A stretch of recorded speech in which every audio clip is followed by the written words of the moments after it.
Texas Lutheran University.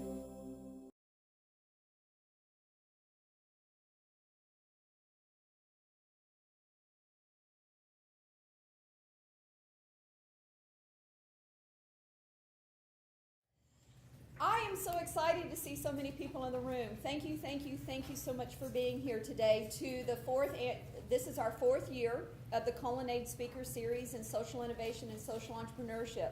Every spring semester, we try to bring in 2 to 3 individuals who are immersed in some way in social entrepreneurship and our social innovation. And the series is named the Cullinane Series after Mollie Cullinane, a TLU graduate who she and her husband have the Cullinane Law Firm in Austin, and they do advising within the nonprofit world and helping social entrepreneurs on the legal side of doing work in this area. So welcome to the Cullinane Speaker Series, and I am just very excited about our speaker today, Mr. Tom Landis. And a few words about him, and then I'll quickly turn the podium over to him. But Tom Landis grew up in Washington, D.C., and his mother had polio.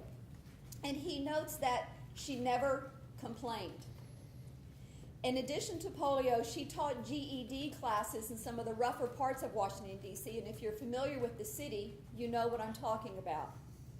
And I think those two factors, the never complaining and reaching out to making the community a better place, I think that's what laid a foundation for what he does today. But let's fast forward in time, and Tom opened his own marketing firm, and where he helped blue chip clients such as World Cup USA, M&M, Mars, and Pepsi. In 1996, he opened his first restaurant, and 4 years later, he had 13 restaurants, so a true entrepreneur.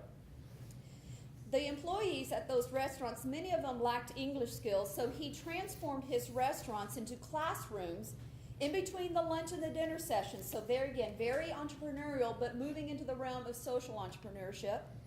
And he partnered with the Dallas County Community College.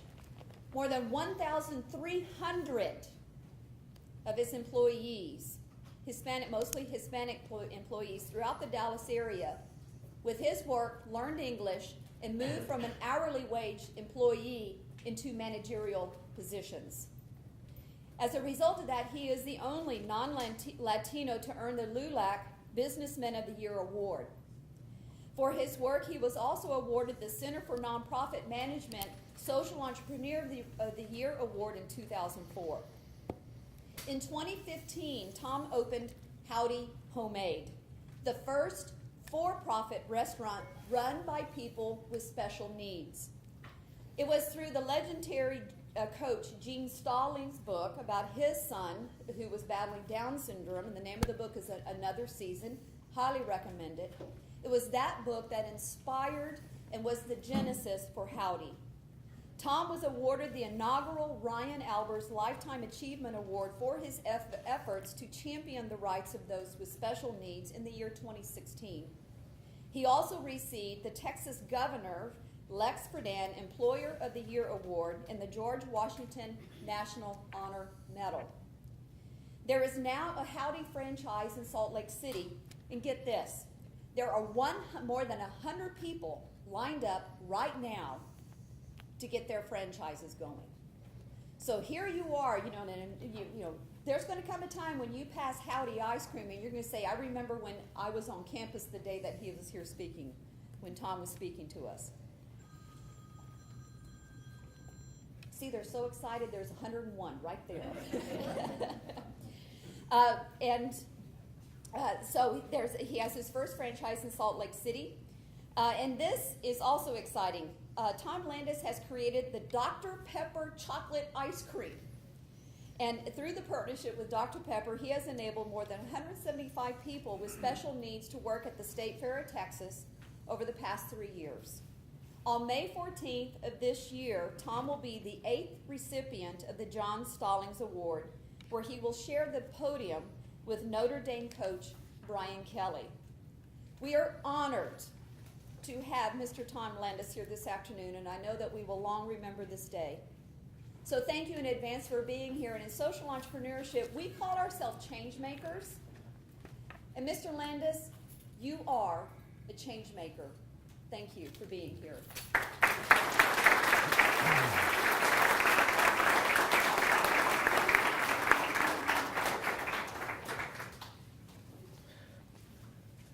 Well, thank you, Judith. There's at least got to be one person out there saying, well, I'll remember the day when I say he really screwed it all up. You know, I want to talk to you guys a little bit to see, you know, and try and look back on where I was when I was where you are now. And kind of like, are you looking for a job? Are you thinking about a career? Or maybe a calling, you know, and I hope that you're young enough, and really everybody in mind and in spirit would be young enough to want to make some change, want to make something different, want to just do something different. My alma mater has this famous phrase that says, what start here changes the world. And I see so many people, and it's like what starts here goes straight to middle management. And then not that there's really anything matter with that, but man, trying to look at something bigger and better and broader out there. And frankly, also that can make some real change in this world. And I think to make the real change in this world, we do it in the business world. And I'm not really a businessman in the end. I think I'm much more of a fisherman. I don't know if any of you guys like to fish, but my very favorite fishing story goes something like this. See, there's these guys and they're fishing on the boat, on a boat, and they're fishing all night on this side of the boat, but they don't catch anything, right? And in the morning, there's this guy on the shore, his name's Jesus. He says, fish on this side of the boat. What does it have to do with business? What does it have to do with anything? Well, I think in the restaurant industry in Dallas, Texas, where there's 6,192 restaurants, 56,000 employees, and we've all been fishing off this side. It's the worst turnover rate of any industry. That is such a huge cost that comes to it. Well, customer service is dead in America.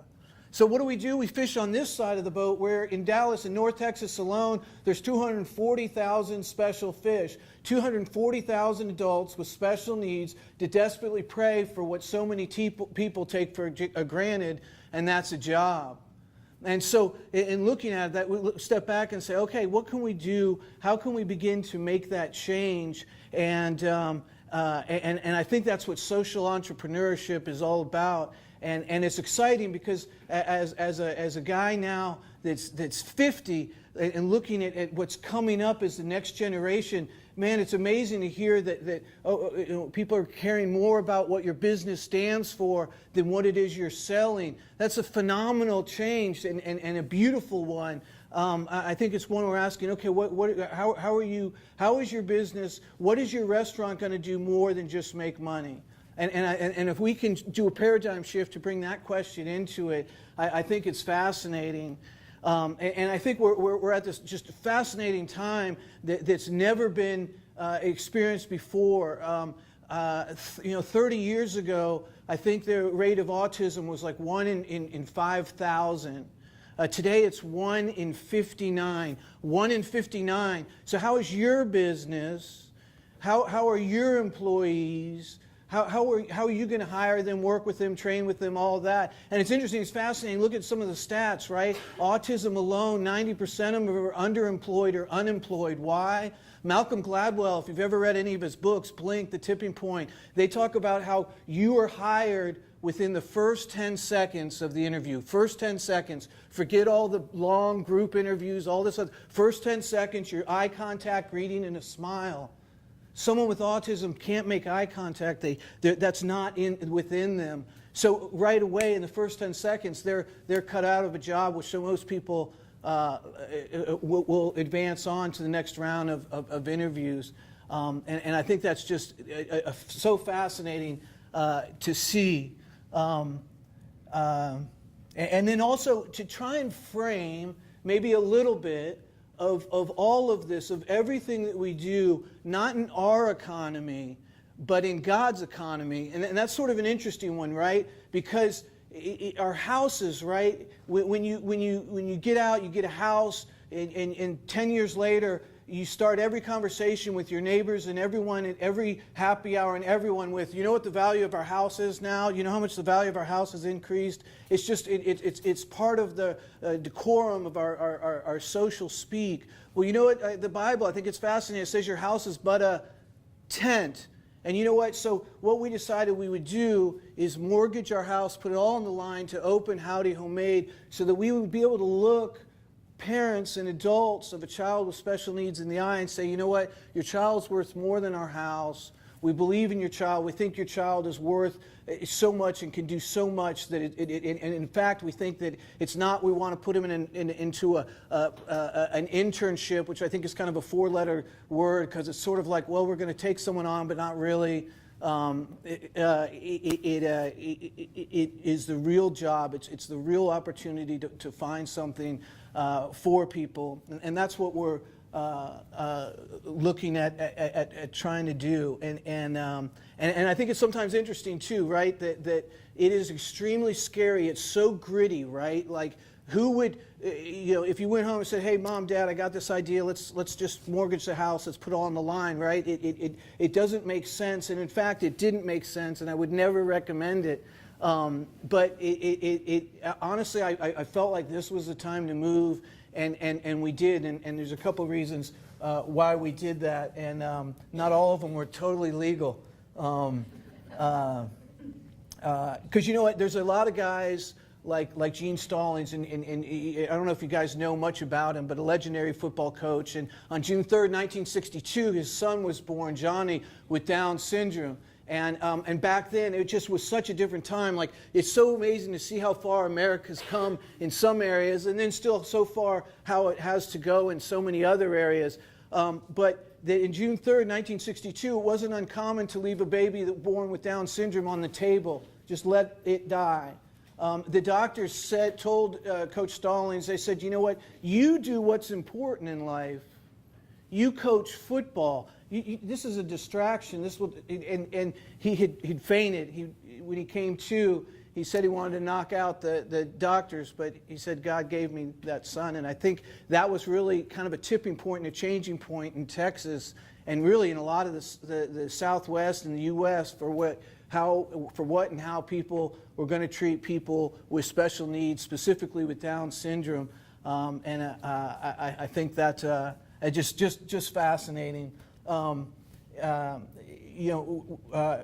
it wasn't just for Stallings, and my goal was to never really meet the guy. He's done his work, and I've had the opportunity to kind of test out my man crush and get to meet the guy. Phenomenal guy. But you know what? The real reason we're trying to do it is because of things like last summer, when a guy comes in with his son, and his son's probably 21, 22 years old, and the dad is wearing a full trench coat, heavy, thick wool. It's about 105 degrees in Dallas that day, and he is pleading with me to hire his son, and his son is he's nonverbal. He's not there yet. I think we could get him there if we had some time with him, but we didn't have any spots available. We have a lot of people inquiring, and the dad was trying to talk to me for a while, and finally he said, "Hey, you know what? You're wondering why I'm wearing this long trench coat, right?" And I said, "Yeah, it's kind of dawned on me."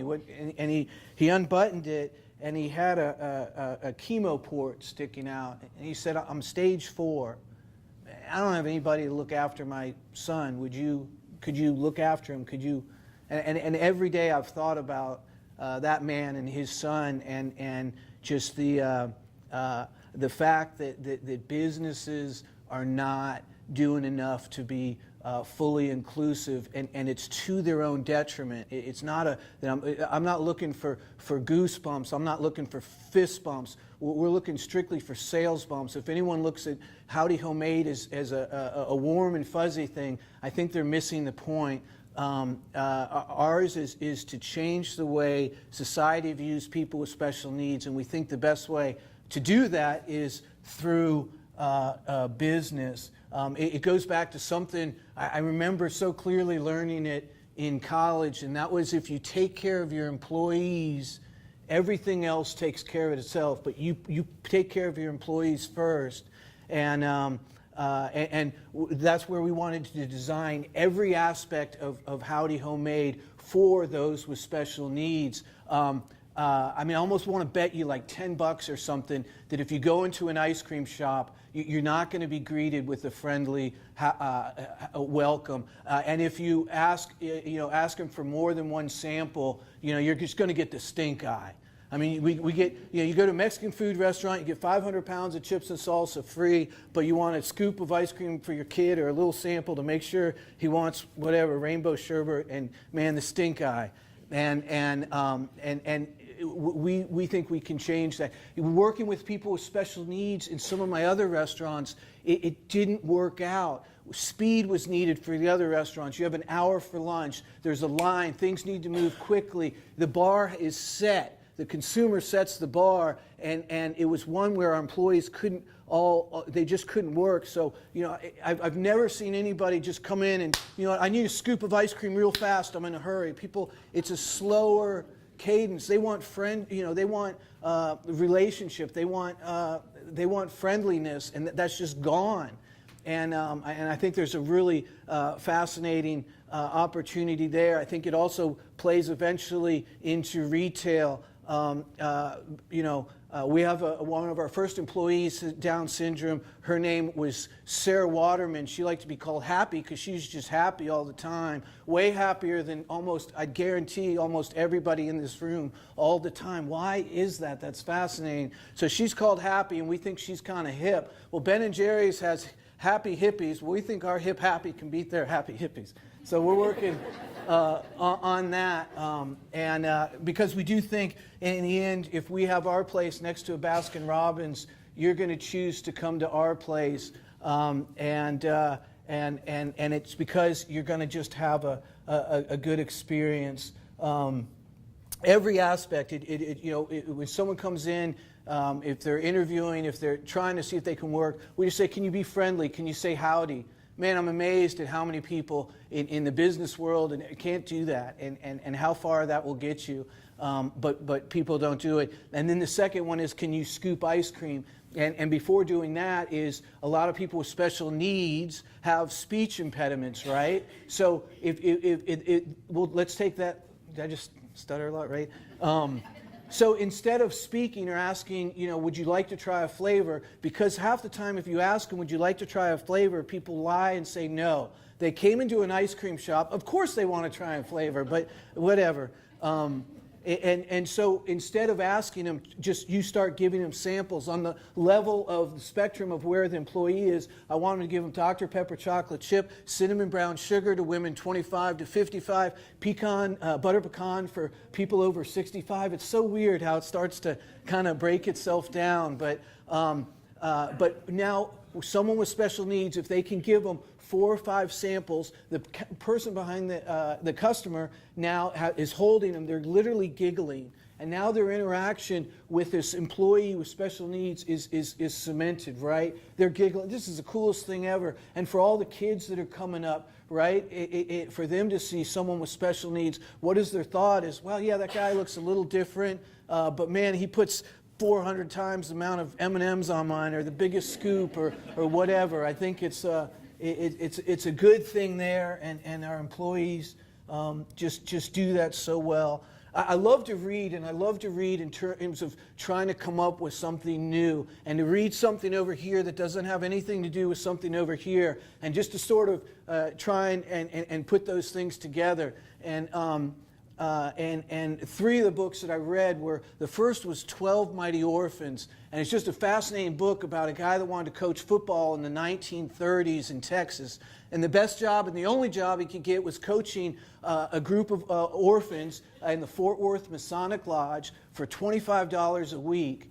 And he took these kids from nothing. They had nothing. They had no uniforms, anything. They didn't even have pads. And he took them to where they became a state powerhouse, and trains and buses of people, 30,000, 40,000 people were traveling around to watch them play.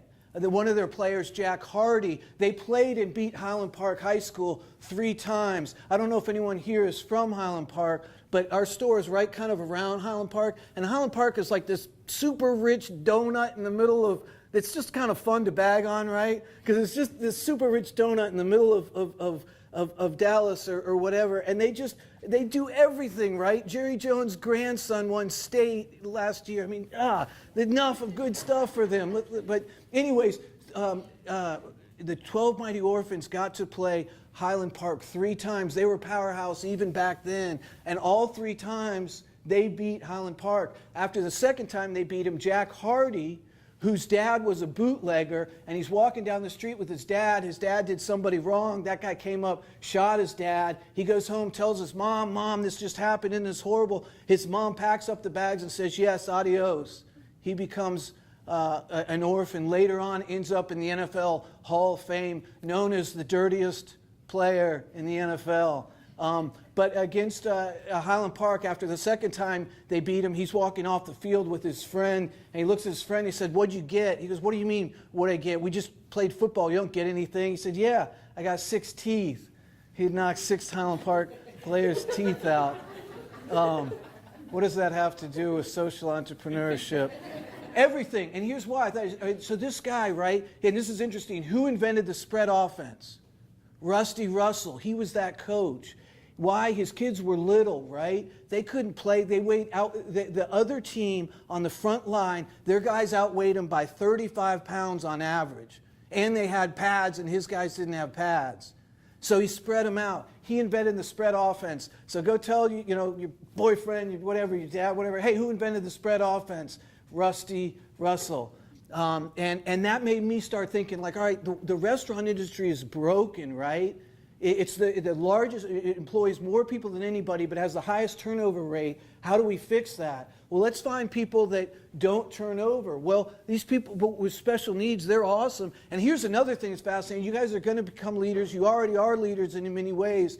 We always ask this as kind of a plea, is, you know what? Look at your organization, look at your job, look at your business, look at the people that you're leading, and is there anything there that's repetition, that involves repetition, that's repetitious? And if it is, can you carve that out for someone with special needs? Because that's what they love to do. And we're seeing that across all sorts of industries now. It's fascinating. Nurses, right? They go to undergrad, they go to grad school. They're basically doing doctor's work, and half the time they're also sterilizing cots at $55 an hour. Right? Doctors are now paying someone with $10 an hour with special needs to sterilize the cots. The nurses are able to do the work that they can do at $55 an hour. That's saving $45 an hour times 8 hours a day times 365 a day that a hospital is open times the number of employees they can do. That's fascinating. We're seeing it with dealerships. The biggest dealerships in Dallas, Sewell, the technicians that fix cars now, they have to know the computers and all that. The parts are mind-boggling now that are on them compared to what that used to be on a vehicle. And it's someone with on the autism spectrum.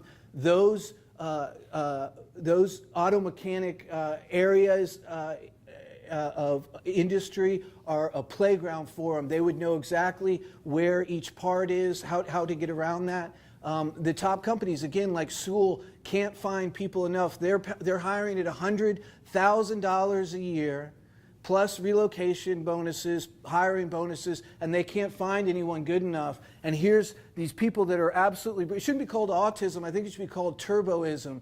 It is fascinating to see how quickly their minds think. One of my employees, Baseball Benjamin, I could go on about my employees all day long, but his name's Benjamin. We call him Baseball Benjamin. His parents didn't know if he was going to go to college. He has a 4.0. He's just transferred into a 4-year college. But his memory and his knowledge of baseball is off the charts. I know a couple of the Texas Rangers. In Dallas, you have to drop stuff like that.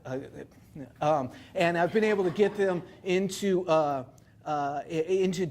restaurant to meet Benjamin, and Benjamin knows more of their stats than they do. I truly think Benjamin will become Major League Baseball's first announcer on the autism spectrum. It is just fascinating. When businesses can figure out how to harness Benjamin's mind, it's just going to be those with neurotypical. I think it's going to make it that much more competitive for us to find work. And then the next book, the same guy that wrote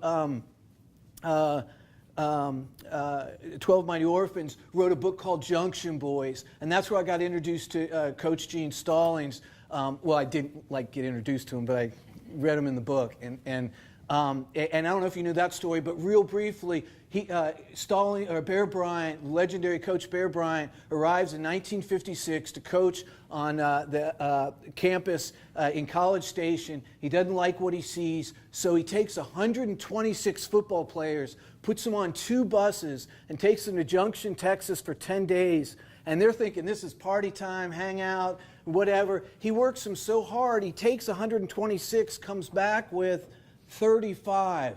The rest ran off in the night, quit, ran home, whatever. But one of the 7 that made it through all those was Coach Gene Stallings, and that got me really intrigued with Stallings. I've always been intrigued with football coaches and how they their strategies, and frankly how also when their best player just gets his head blown off or his knee blown out, he just kind of goes on to the next thing. I'm always amazed at that one. I don't get that one, but how they work under pressure. And then following Stallings and seeing a little bit about him, I found out about a book he wrote called, and also first the author of the 2 books, James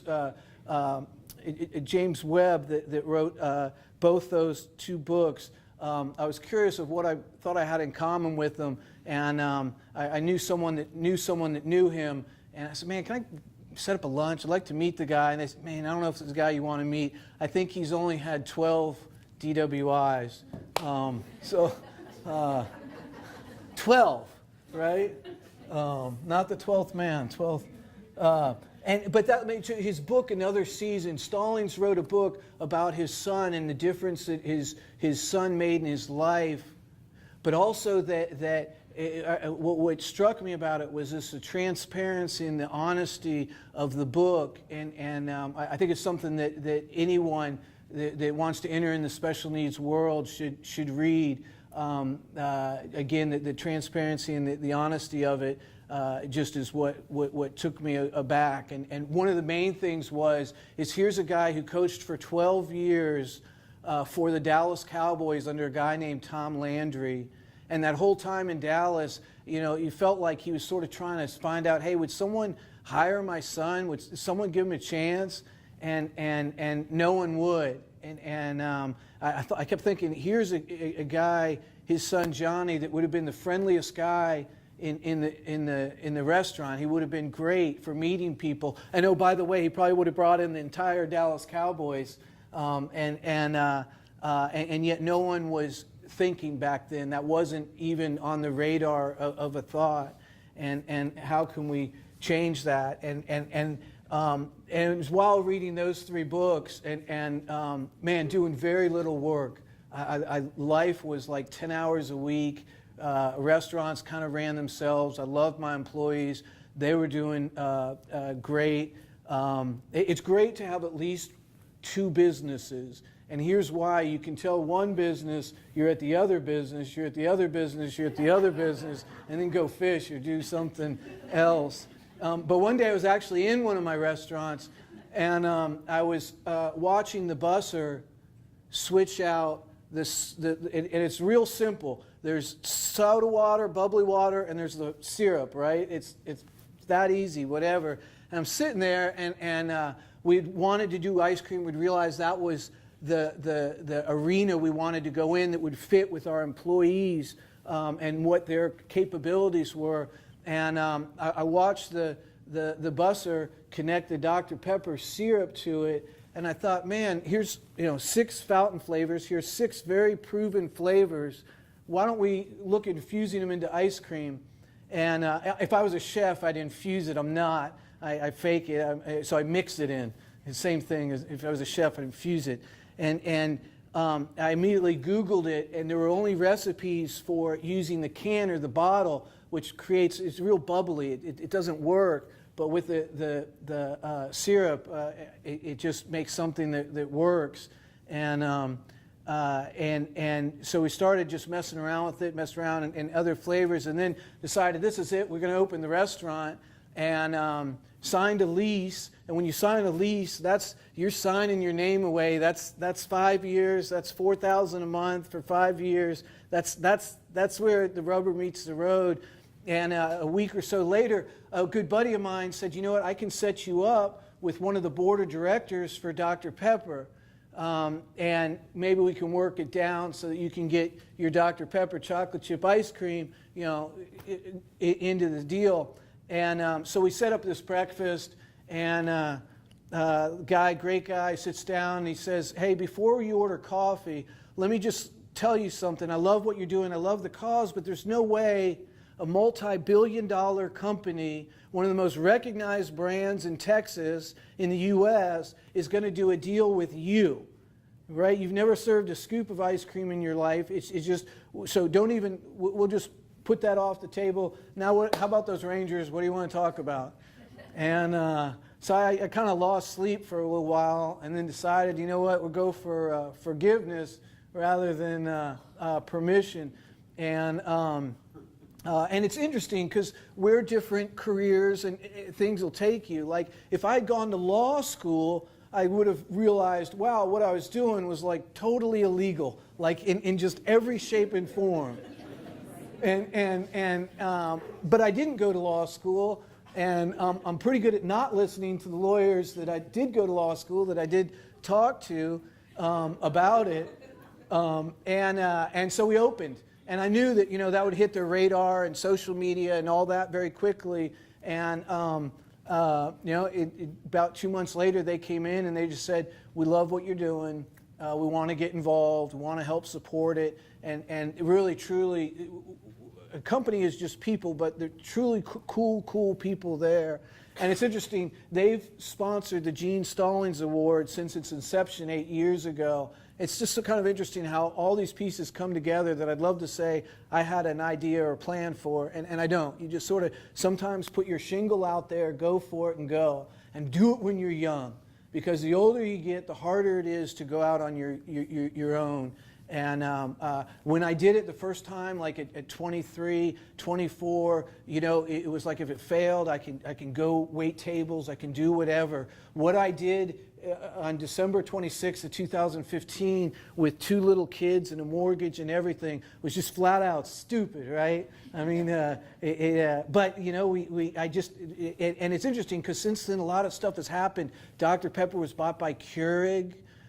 There's no way Keurig would have ever done something like this ever. But we were kind of real close and in the backyard. And then it's also interesting, like let's look at soda, right? Soda's in a 30-year low, right? Like how many people maybe have quit drinking sodas in the last couple of years, right? I mean, it's at a 30-year low and it's never going to go up, right?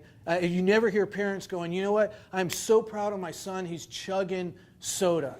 It doesn't happen. But ice cream is good, right? Oh, you did good on your report card. You did good at the dentist. You did good, with soccer. I'm going to give you tons of sugar and fat.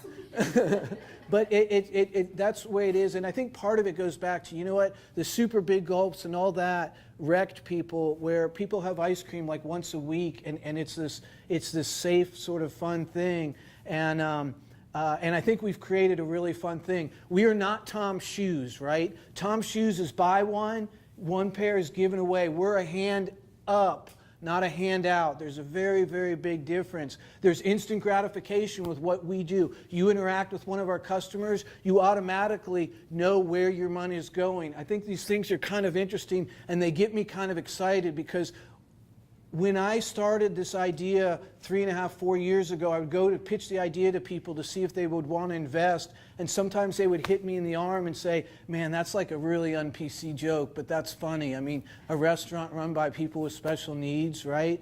It but I think it's amazing that the change that is happening, and frankly, is among the college-age students is where I think the most beautiful change is happening, and there's even degrees in it. It's just fascinating. There's theological degrees for people with special needs. That is a really, really cool thing. I'd say this too is everybody's looking for that next Shark Tank idea, and man, I am too, because it's fun to do, and then there's those ways to get creative, and I can't tell you how many times over the years it's involved a 12-pack or more, and then the next day the idea is just a really embarrassingly stupid idea, and I would challenge you that maybe to be the most creative, you maybe go to the creator. And I think that's somehow how everything with Dr. Pepper has come together. It's crazy to sit here and think of what Dr. Pepper has agreed to do, that in this day and age, someone could come up and say, yep, I've got this Dr. Pepper ice cream, and for them to not do it, but they've come alongside and they've put what I think is their most exciting new product into the hands of people with special needs to make, produce, and sell. That's pretty cool. That's kind of unheard of. They just put about $100,000 into redoing our logo and our tagline. It's funny how things quickly change. The logo, I think I paid $99 on the internet for it 4 years ago, and I thought it looked good. It's horrible. It really... And it's amazing, like emojis weren't that big back then, right? Now it looks like 3 emojis. One of them has a sword stuck in his head. It doesn't work. It doesn't say ice cream at all. At least I don't really see it. Other interesting things, in social entrepreneurship is interesting. I would arguably say that, the best way to know business is to know people. The best way to know people is to know the Bible. I think it's just a fascinating thing to interweave into different things. For example, I brought some of the ice cream as a Dr. Pepper chocolate chip. Some I brought as this hot tamale ice cream. What is that phrase? Love thy what? Love thy neighbor, right? Well, we're really building out, and it's just super crazy, and I'm stressed. And in comes the neighbors that are there. They have a salon. And it's really just like the epicenter of gossip in the world. That's all good. They're lovely people. I love them. But they come in, they bring this big bag of hot tamales, and they're like, oh, you got to make hot tamale ice cream. And it was the very last thing I wanted to hear was any advice from anyone about anything. And I think when she walked out of the door, I probably had some choice words that she couldn't hear or whatever. And I threw the bag down, or probably threw it away or whatever.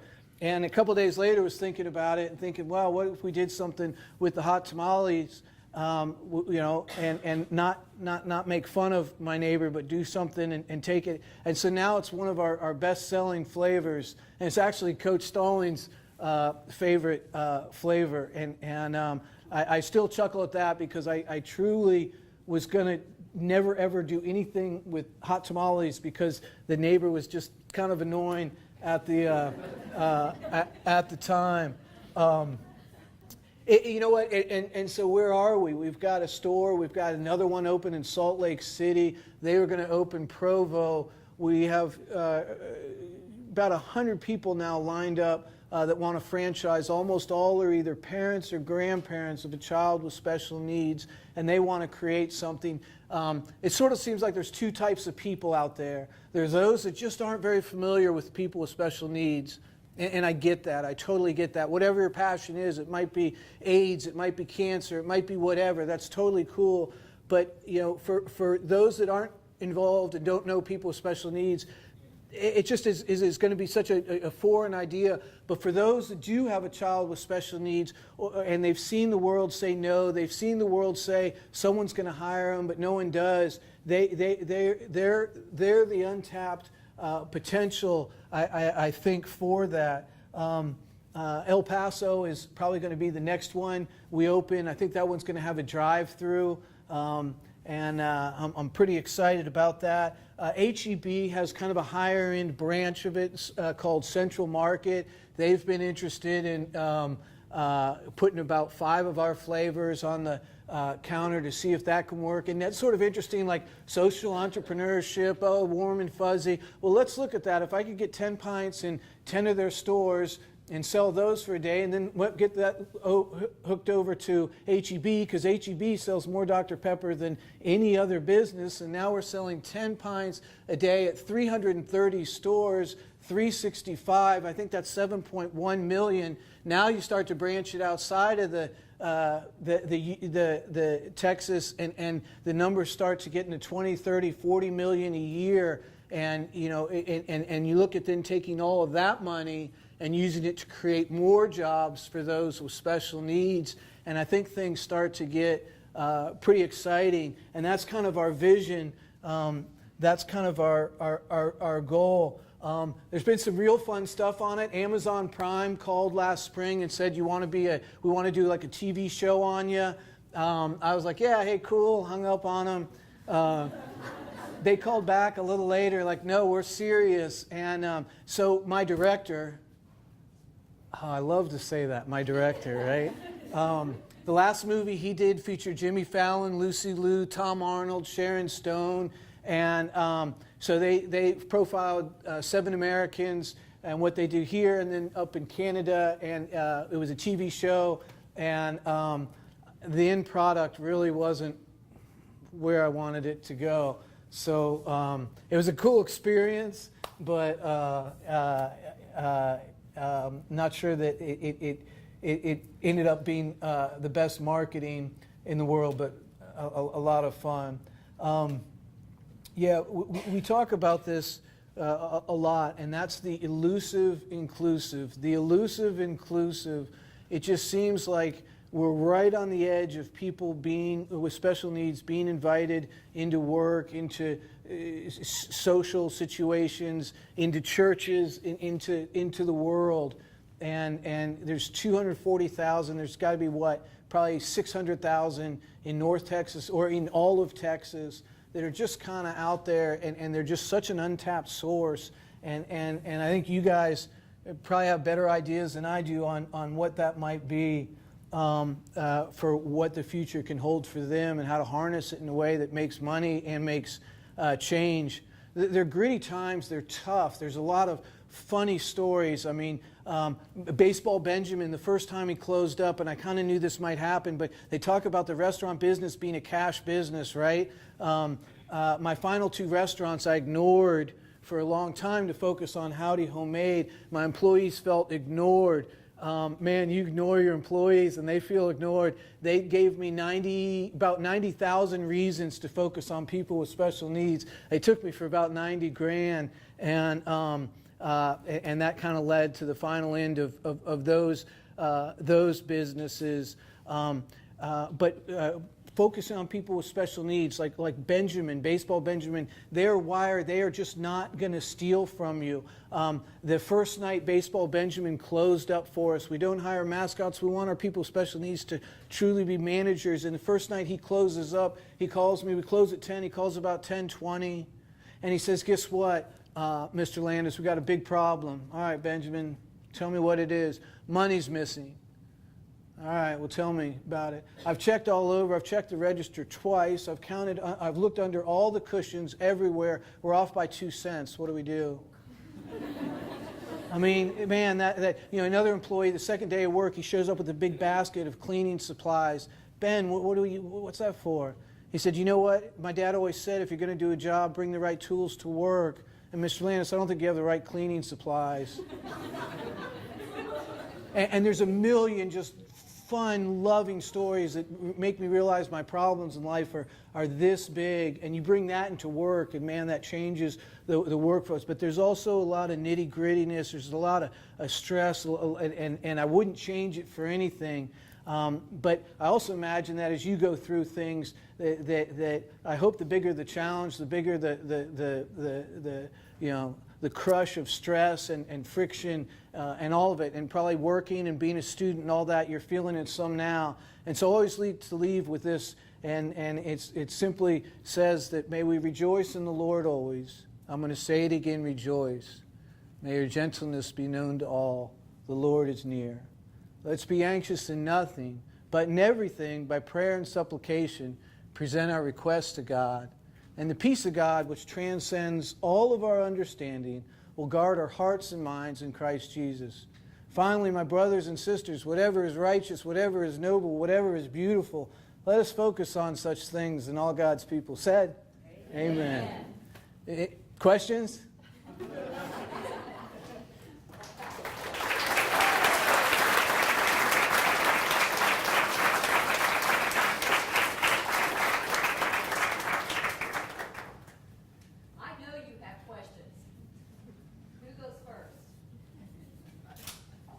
Seems like quite a calling for you.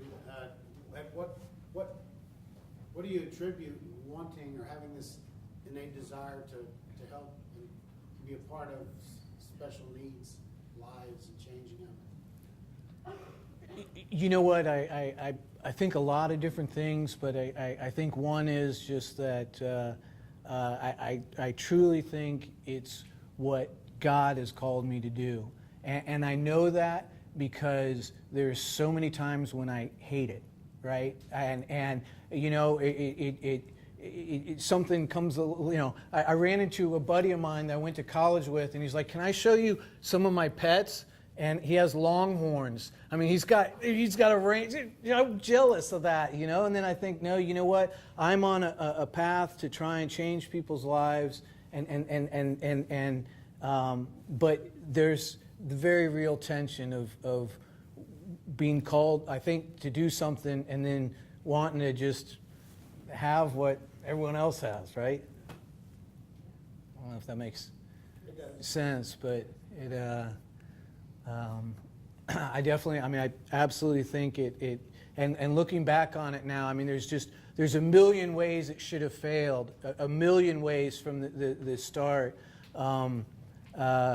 I was in a Bible study with a church, and the church shut down, and the intern from the church showed up, and we were in the middle of construction for the restaurant, and I kind of looked at him, I'm like, man, you know what? Welcome to the real world. Why don't you try praying about it? You know, I've got construction issues. I've got electrical issues. You know, you're at seminary. What do you know about any of this stuff? And he said, oh, let me send my wife to my truck a minute. And then he looked at me and said, Mr. Landis, I sent my wife to the truck for two reasons. One, I didn't want to embarrass you. And the second is, all the problems you're talking about I can fix in about a half an hour, because before I went to seminary, I was an electrician and construction guy. And so he was hat in hand, and now I was hat in hand. We were, we were trying to get open right before Christmas because rent's due on the 1st. It's really due on the 5th. That's the last. So, you know, we're taking all the bills that are coming in, unless they're pink and disconnection, we're throwing those away. And we get and there's no money left. We have and a letter comes in the mail, and it says, you know what, we hope this helps. We're fans of one of the kids you're hiring. And I'm thinking, oh, if it's a check for $50, it covers pizza for everyone tonight to help with construction. And it was $5,000. I mean, as we were trying to get open, the health inspector comes in. The health inspector's job is to not let you open. And that means before you ever open a business, if it's a restaurant, you go meet the health inspector, and if you can bribe them, bribe them. I mean, you just, kiss up to them, whatever. But I had forgotten to speak to him once. He comes in, and he says, there's no way you're going to open. The sink's in the wrong place. I mean, that's his job, and he comes in, and this is right before Christmas, we're trying to get open. Right before he came in, a guy from Dr. Pepper came in and was installing the Dr. Pepper machines. The health inspector, he's starting to lay into me and tell me why we're not going to be able to open. The Dr. Pepper guy pokes his head up. The health inspector looks at the Dr. Pepper guy and says, hey, you were at my church Sunday. You and your wife were there. And it turned out the health inspector was also a preacher from South Dallas and recognized the guy from going to his church. He looked at me, he said, do you know this guy? I said, he's my best friend. And he said, then you're passed, here's your green tag, go. And he hotboxed that guy for the next day. They came in to bring all our product in. They didn't have any paperwork of anyone installing the Dr. Pepper machine, and everything was wrong. It was hooked up to hot water, not cold. Really, really, it just like man, I tell you what, I've never seen the hand of God work like I have at Howdy, and I think it's one of those things where in some of it's like saying, all right, is you know, if this thing's going to work, I'm gonna put it on you, and to see how and what it's done that I don't think I could have done.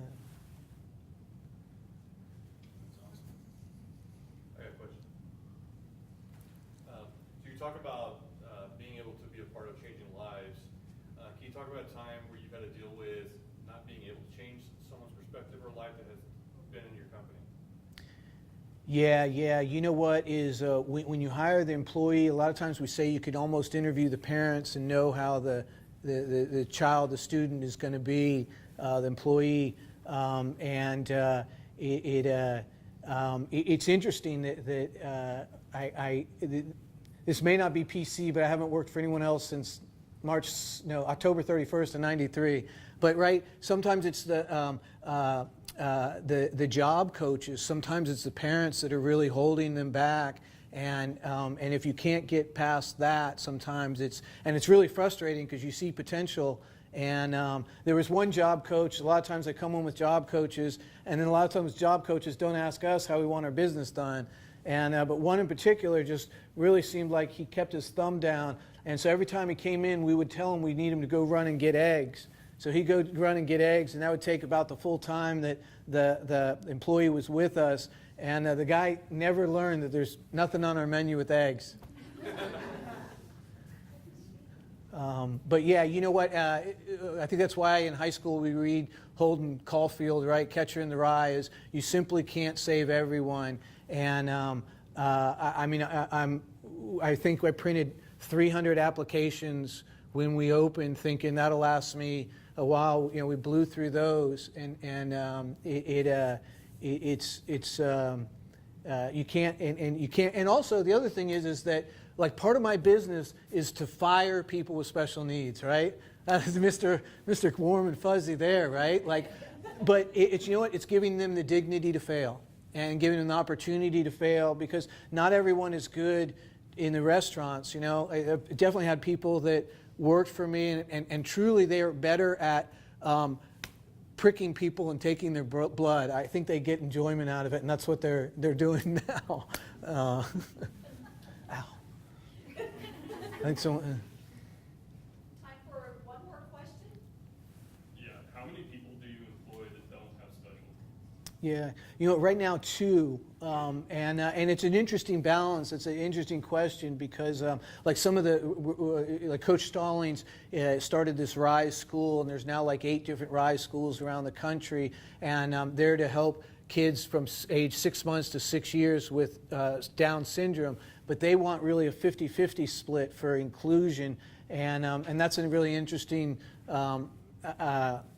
balance. My goal is that my employees will eventually be, you know, there's no difference between a manager and assistant manager except pay, right? It stinks to be an assistant manager, right? There's no difference between a manager and a franchisee except the franchisee has the money to put up that the manager doesn't. We want to create it so that truly at each step our employees can go to that next level.